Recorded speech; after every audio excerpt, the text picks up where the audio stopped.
अस्सलाम वालेकुम and welcome back to my channel. तो कैसे हैं आप सब? उम्मीद है कि ठीक ठाक होंगे।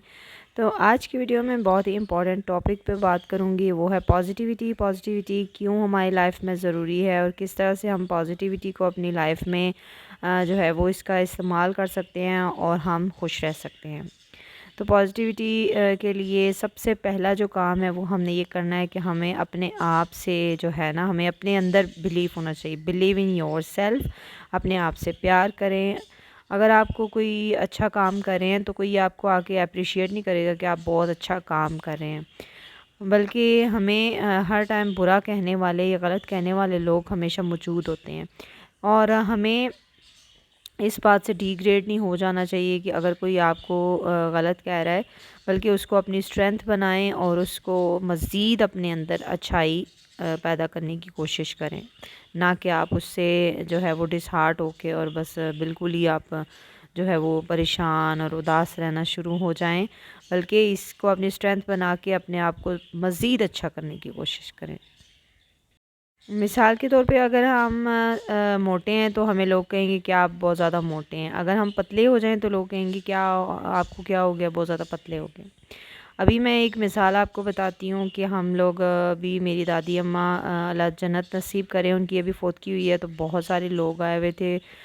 जो तीसरा दिन होता है, कुल जो होता है जिसको बोलते हैं, उस पर बहुत सारी औरतें आई हुई थी। तो हमारे ख़ानदान की औरत थी एक, तो मुझे देख के कहती हैं, हाय तुम्हें क्या हो गया, तुम तो इतनी पतली हो गई हो, थोड़ी सी मोटी हो जाओ, जो है इतनी पतली अच्छी नहीं लगती। तो मैंने बोला अच्छा क्यों, मोटी क्यों हो जाओ? बोलती हैं कि मोटी हो जाओ थोड़ा सा रोब होता है। तो मुझे इतनी अंदर ही अंदर इतनी हंसी आई कि मोटे होने में क्या क्या रोब है। तो मुझे इस बात की समझ नहीं आई। तो अगर आप लोगों को ऐसा लगता है कि मोटे होने में रोब है तो मुझे कमेंट्स में ज़रूर बताइएगा। और मैंने मतलब बात दिल में मुझे बहुत हंसी आई और मैंने उनको कोई जवाब नहीं दिया और बस मैंने हल्की सी स्माइल करके और बस मैं आगे चली गई। तो इस बात का बंदा अब क्या जवाब दे? तो इंसान को ना जो कोई भी जो दूसरे लोग हैं ना, कभी भी आपसे खुश नहीं हो सकते, कुछ ना कुछ आपको बोलते ही रहते हैं। तो हमने हल्की सी स्माइल देनी है और बस आगे निकल जाना है। ठीक है। और यहाँ पे मैं आप लोगों को साथ ही साथ अभी वीडियो की तरफ भी ले चलती हूँ। तो यहाँ पे मैं दिखा रही थी कि मैंने ये बहुत ही मेरा एक रेड प्यारा सा सूट है, गोल्डन इस पे जो है एम्ब्रॉयडरी हुई हुई है। तो इसका ये बॉर्डर था, तो मैंने बॉर्डर को नीचे इस पे घेरे पे लगाने के बजाय मैंने इसको बाजू के फ्रंट पे लगा दिया है और नीचे बहुत प्यारी सी एक छोटी सी लेस लगाई है।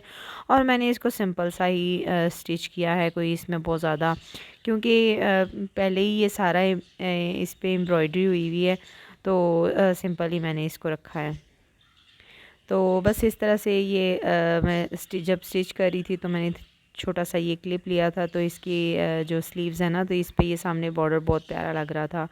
तो बस इसके सामने ये मैंने बॉर्डर लगा दिया और कोई लेस वगैरह नहीं लगाई। अभी मैंने इसकी तुरपाई करनी है, फिर इसके बाद इसका जो इसकी शॉल है ना, बहुत प्यारी इसकी शॉल है, तो उस पे मैं जो इसकी पीको या लेस वगैरह जो लगवाऊंगी बहुत प्यारी सी, उस पर बिल्कुल सिंपल है ना वो, उस पर कोई भी बहुत थोड़ा थोड़ा सा गोल्डन काम हुआ हुआ है शॉल पे। तो उस पर मैं सोच रही हूँ कि लेस लगवाऊँ, थोड़ी लटकन वाली लेस लगाऊँ। आजकल जिस तरह बहुत ज़्यादा वो ट्रेंड में है, तो उस तरह की लेस लगाऊंगी तो बहुत प्यारी लगेगी। और दूसरा एक इम्पॉर्टेंट पॉइंट जो पॉजिटिविटी को अपनी लाइफ में लाने के लिए, वो ये है कि हमें दूसरों के साथ हमदर्दी का रवैया इख्तियार करना चाहिए। मिसाल के तौर पे जिस तरह आजकल ज़्यादातर हम लोगों ने हेल्पर्स तो रखी हुई होती हैं, तो हेल्पर्स के साथ मैंने देखा है कि कुछ ज़्यादातर लोग बहुत अच्छा सलूक भी करते हैं, लेकिन कुछ लोग जो हैं वो अच्छा सलूक उनके साथ नहीं करते। वो कहते हैं कि बस हम उन्हें पैसे देते हैं काम करने के लिए, तो काम पैसों पे देते हैं और काम के लिए रखी हुई होती हैं, तो उनको डांट रहे होते हैं, बातें सुना रहे होते हैं। तो वो मैंने देखा है कि उन लोगों के घरों में वो हेल्पर्स टिकती भी नहीं है, जो हर मैं 2 महीने बाद 3 महीने बाद उनके घर हेल्पर जो है वो चेंज हो रही होती है। वो इसी वजह से हो रही होती है कि उनके रवैये की वजह से, कि काम आप उनसे इतना ज़्यादा ले रहे होते हैं, पैसे आप उनको कम दे रहे होते हैं, उल्टी बातें भी सुना रहे होते हैं। तो वो भी एक इंसान है, उनको इंसानों की तरह जो है वो ट्रीट करना चाहिए। अगर उनका कभी दिल नहीं है काम करने का, तो आप उनको बोलें कि भाई चलो कोई बात नहीं है, आप छुट्टी कर लो, कल आ जाना या बाद में कर लेना, नेक्स्ट डे कर लेना। तो कोई ऐसा जो है वो जिस तरह हम लोग, कोई इंसान जो है ना वो परफेक्ट नहीं होता, तो परफेक्शन के पीछे मत भागें, ठीक है। तो आपने पैसे दे कर रखा हुआ है, लेकिन वो भी इंसान है, वो भी थकते हैं। तो इस तरह से हमदर्दी उनके साथ करें, इस तरह से हमें बहुत ज़्यादा सुकून मिलेगा, ठीक है। और अगर आपने कुछ एक्स्ट्रा काम करवाया है तो उसको इनाम के तौर पे कुछ एक्स्ट्रा पैसे दे दें। ये नहीं कि मंथली हम पैसे दे रहे हैं, तो उसमें अगर आप कुछ एक्स्ट्रा काम करवाएं तो एक्स्ट्रा पैसे दे दें, उससे कोई फ़र्क नहीं पड़ता। अगला बंदा है उसकी हौसला अफजाई होती है, वो खुश हो जाता है, तो इस तरह से अल्लाह ताला भी खुश होता है और हमें ज़हनी सुकून मिलता है। तो ये पॉजिटिविटी के लिए बहुत ज़्यादा ज़रूरी है। अच्छा, और नेक्स्ट ये है कि हमें अपनी पुरानी जो बातें हैं ना, जो तल्ख़ जो हमारी बातें हैं या तल्ख़ यादें हैं, उनको भुला के जो है वो आगे कदम रखना चाहिए। फ्यूचर के तरफ देखना चाहिए कि हम जो हाल में जो कुछ हो रहा है उसको देखें कि क्या हो रहा है या हमने आगे क्या करना है, ना कि बस पुरानी बातों को या पुरानी यादों को ही जो तल्ख़ यादें हैं, अच्छी यादों को जो हमारी यादें हैं उनको याद करना बहुत अच्छी बात है, लेकिन जो तल्ख़ यादें होती हैं ना उनको भुला देना चाहिए। इस तरह उनको बार बार रिपीट कर के इंसान अपनी जो मेंटल हेल्थ है ना उसी को ही ख़राब करता है। तो उससे उसको भुला देना ही बेहतर होता है। और उन जो तल्ख़ यादें हैं उनको अपनी स्ट्रेंथ बनाएं और उससे हमें मज़ीद जो है ना अपने आप को मोटिवेट करें, कुछ अच्छा करके दिखाएं। तो इस तरह से हमारा जो माइंड है ना वो बहुत कूल डाउन हो जाएगा और हमें मज़ीद जो है ना वो ताकत मिलेगी। अगर पुरानी यादों को याद करके हम जो है ना अपने आप को कोसते रहेंगे तो उस तरह से हमारी सेहत और ज़्यादा ख़राब होती है। ठीक है जी, अभी यहाँ पे वीडियो में क्या हो रहा है, वीडियो में जैसे कि आप लोग देख ही रहे हैं, तो यहाँ पे मैं बनाई थी कड़ी और यहाँ पे कड़ी मैं बनाई थी ज़्यादातर मैं जो कड़ी बनाती हूँ वो दही के साथ ही बनाती हूँ, लेकिन यहाँ पे अभी मेरे पास लस्सी थी और ये दोनों अपने कज़न्स और फ्रेंड्स, इनकी सेम एज है बिल्कुल, कुछ ही दिन का फ़र्क है, तो ये दोनों बैठ के खेल रहे थे। ये मेरी बहन का बेटा है, वो अभी स्कूल जाने उसने शुरू कर दिया है, लेकिन स्कूल से आके वो इधर ही मैं उसको बुला लेती हूँ, तो ये दोनों फिर खेलते रहते। मेरा बेटा अभी स्कूल नहीं जाता, लेकिन दूसरे बेटे ने मेरी बहन के बेटे ने स्कूल जाना शुरू कर दिया है, तो वो फिर स्कूल से आने के बाद मैं उसको यहाँ पे ही बुलवा लेती हूँ और फिर ये खाते पीते भी हैं, खेलते हैं माशाल्लाह से। तो बहुत अच्छे फ्रेंड्स हैं, कभी झगड़ भी लेते हैं, लेकिन ये है कि ज़्यादातर खेलते हैं। तो मुझे कह रहा था कि आप क्यों आई हैं हमारे पास, आप जाएं। तो मैंने बोला अच्छा चले, आप जो है वो खाएं, फ्रूट्स खाएं। तो बस फिर मैं यहाँ पे साथ साथ अपनी जल्दी जल्दी से मैं बनाई थी यहाँ पे कड़ी, क्योंकि बच्चों के आने का टाइम था, तो मैंने लस्सी में ही दही और बाकी स्पाइसेस वगैरह ऐड करके और उसमें ऑयल थोड़ा सा, उसमें ज़ीरा डाल के और बस मैंने सारा उसका बनने के लिए, पकने के लिए रख दी थी। और जब ये इस पे नज़र रखना ज़रूरी है, क्योंकि ये जब एकदम से जब उबाल आता है ना तो बाहर गिरने शुरू हो जाती है, तो बिल्कुल हल्की आंच पे बार बार इसको चलाते रहें चम्मच। और लस्सी से जो कड़ी बनती है ना वो बहुत मज़े की बनती है, खट्टी खट्टी बनती है, तो बहुत ही अच्छी लगती है। और साथ ही साथ मैं जल्दी जल्दी से पकोड़े बना रही थी और पकोड़े जो हैं वो सबके ही फेवरेट हैं और मेरे तो बहुत ही ज़्यादा फेवरेट है। जब भी मैं कड़ी पकोड़ा बनाती हूँ तो मैं इतने ज़्यादा पकोड़े जो है ना मैं खा लेती हूँ, क्योंकि कड़ी के अंदर जो है ना मुझे पकोड़े इतने ज़्यादा पसंद नहीं है, लेकिन पकोड़े वैसे ही मुझे, क्योंकि वो वैसे सौगी से हो जाते हैं ना तो बिल्कुल भी मुझे अच्छे नहीं लगते। तो फिर जो वैसे पकोड़े होते हैं वो मुझे क्रिस्पी से बहुत मज़े के लगते हैं। तो मैंने चाय बनाई थी साथ में और फिर मैं साथ में पकोड़े खा लिए थे कुछ, और फिर मैंने कड़ी नहीं खाई थी उसके अलावा। लेकिन मैं वैसे ऐसे सूप की तरह कड़ी खाती हूँ, मुझे रोटी के साथ बिल्कुल भी पसंद नहीं है, और या फिर मैं पकोड़े सिर्फ खा लेती हूँ। तो साथ में एक टाइम पे हम जो है वो रोटी खा लेते हैं, एक टाइम पे हम चावल मैं बॉयल कर लेती हूँ, बॉयल चावल के साथ बच्चों को बहुत पसंद है।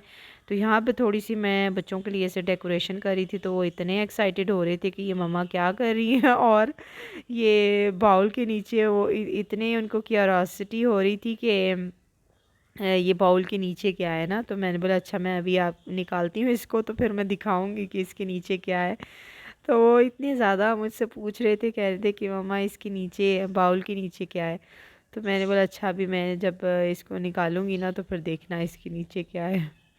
तो थोड़ा सा मैं इस तरह से डेकोरेट करके दे रही थी ना, तो बहुत ही ज़्यादा उनको एक्साइटमेंट हो रही थी और उनको बहुत ही ऐसे देखने में, क्योंकि देखने में ऐसे मज़े का लग रहा था, ऐसे थोड़ा सा मैंने इसको सजा दिया था तो उनको बहुत ही मज़े का लग रहा था। बस वो कह रही थी कि जल्दी से मुझे दे दे, तो उन्होंने बहुत ही शौक़ से खा लिया था। थोड़ा सा इस तरह सैलड वगैरह भी ये कि बच्चे खा लेते हैं, थोड़ा देखने में भी अच्छा लगता है और हेल्दी भी होता है। तो बस इस तरह से मैं कढ़ी के साथ चावल बॉईल कर लेती हूँ, तो बच्चों को ये बहुत अच्छा लगता है। साथ में सैलड हो जाता है, साथ में ये चटनी बना दी। मेरे बच्चों को चटनी भी बहुत पसंद है और ये बहुत हेल्दी भी होती है। और बाकी जो चटनी, सॉरी, ये जो मेयोनीज़ और ये केचप वगैरह वो मैं अवॉइड ही करती हूँ। समटाइम्स मैं सैंडविचेस या बर्गर वगैरह बनाऊँ तो ही मैं यूज़ करती हूँ। वैसे मैं जब घर में आम इस तरह बनाते हैं तो फिर मैं ये चटनी बनाती हूँ। तो बस एक बड़े वाले बेटे को मैंने कढ़ी के साथ दे दिया था, तो मैंने अंडे और आलू का सालन भी बनाया हुआ था, तो उसके साथ भी मेरा दूसरा बेटा कह रहा था कि मैंने कढ़ी के साथ नहीं खाना, मैंने अंडे वाले सालन के साथ खाना है, तो मैं उसको ये बना के दे रही थी।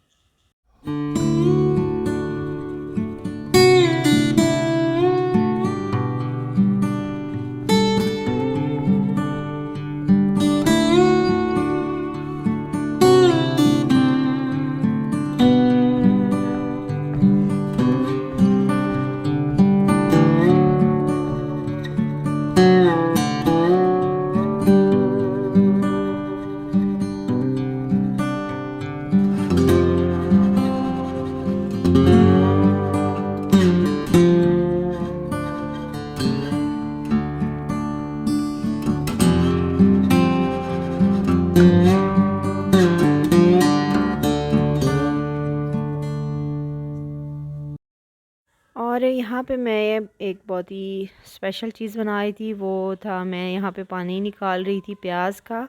और मैं जब भी मैं चावल बनाती हूँ तो उसका जो पानी है ना वो मैं फ़्रिज में रख देती हूँ निकाल के।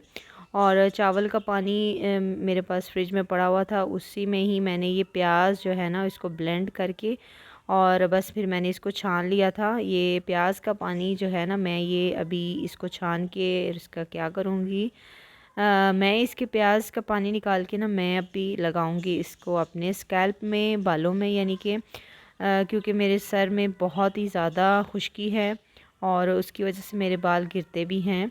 तो मैंने एक और रेमेडी बनाई थी, सरसों के तेल में ही मैंने प्याज को जला के और प्याज और मेथी दाना वो रख लिया था और वो तेल सर में लगाई थी। उस तरीके से मुझे कुछ ख़ास फ़र्क नज़र नहीं आया।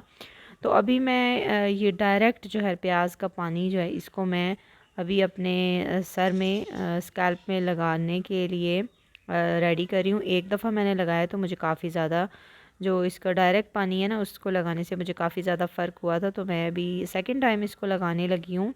तो ये प्याज का पानी मैंने छान लिया था और इसमें मैंने ऐड किया था चावल का पानी, जो मैं चावल उबालते वक्त जो है मैंने रख लेती हूँ, तो वो मैंने इसमें ऐड किया था। और यहाँ पे एलोवेरा मैं इसमें ऐड करी थी और बस इन तीनों चीज़ों को मिक्स करके आप इसको एक स्प्रे बॉटल में डाल के भी बालों में अपने या सर में स्प्रे कर सकते हैं, या मैं इसी तरह ही मैंने इसको सर में लगा लिया था। मेरे पास अभी स्प्रे बॉटल नहीं पड़ी हुई थी साफ़, तो मैंने इसी तरह ही सर में लगा लिया था। तो यहाँ मुझे 2 दफ़ा लगाने से ही काफ़ी ज़्यादा इसमें फ़र्क महसूस हुआ है। तो यहाँ पे मैं थोड़ी सी ग्रोसरी शॉपिंग अपनी मंगवाई थी, तो ये सबसे पहले मैं दिखाई थी, ये तलबीना है। तो आप लोग इसको ज़्यादातर लोगों को तो पता ही होगा, तलबीना एक जौ का दलिया होता है, इसमें काफ़ी ये हेल्दी होता है बीमारों के लिए। जो है वो अगर कहती हैं नबी पाक सल्लल्लाहु अलैहि वसल्लम ने फरमाया था कि अगर कोई बीमार है तो उसको तलबीना बना के दो तो उससे फ़ौरन उसको अफाका होगा। तो बस ये ग्रोसरी शॉपिंग आम सी ग्रोसरी शॉपिंग है जो कि हम सब घरों में होती है। चीनी हो गई, दालें, पत्ती हो गई और चावल हैं, सर्फ़ है, क्लीनिंग के कुछ प्रोडक्ट्स हैं। ये साफ़ी मैं मंगवाई थी और ये साबुन है, और ये एक मैंने देखा था चेस्ट रब है बच्चों के लिए। तो क्योंकि विंटर्स हैं तो मैं इस तरह की चीज़ें जो घर में होनी चाहिए। तो बस ये कैस्टर ऑयल के मैंने बहुत ज़्यादा बेनिफिट्स सुने थे, तो ये भी जब मैं यूज़ करूँगी तो आप लोगों के साथ शेयर करूँगी कि मैं किस तरह से इसको यूज़ कर रही हूँ। तो बाकी जो है वो ये मैं ख़ुद तो नहीं लाई थी, मैंने अपनी अम्मी से ही मंगवाया था। और ये कुछ चीज़ें जो है मेरी अम्मी की हैं, और जो है वो कुछ चीज़ें, कुछ तो नहीं, ज़्यादातर चीज़ें मेरी हैं, लेकिन एक दो चीज़ें इसमें से अम्मी की थी। ये मैंने अपने बेटे के लिए मंगवाया था। तो बस ये बाकी जो है ये विंडो क्लीनर है, बाकी टॉयलेट टिश्यूज़ और ये सब चीज़ें हैं, ब्रेड है। तो ब्रेड को मैं फ्रीज़र में ही रखती हूँ, क्योंकि मैं बहुत ज़्यादा यूज़ नहीं करती, तो कभी कभार यूज़ करती हूँ, वीक में एक दफ़ा दो दफ़ा। तो फिर क्योंकि वीक में ही ये इसकी जो एक्सपायरी डेट होती है वो एक वीक ही होती है, तो इसलिए मैं इसको फ्रीज़र में रखती हूँ। तो ये थी मेरी ग्रोसरी शॉपिंग, और ये था मेरा आज का व्लॉग। अगर आपको मेरा व्लॉग अच्छा लगे तो मुझे कमेंट में ज़रूर बताइएगा, और अगर आप चैनल पर नए हैं तो चैनल को सब्सक्राइब कीजिए, ताकि मेरी हर नई आने वाली वीडियो आप तक पहुंच सके। तो मिलती हूँ आपसे एक नई वीडियो के साथ, तब तक के लिए मुझे इजाज़त दीजिए। अल्लाह हाफिज़।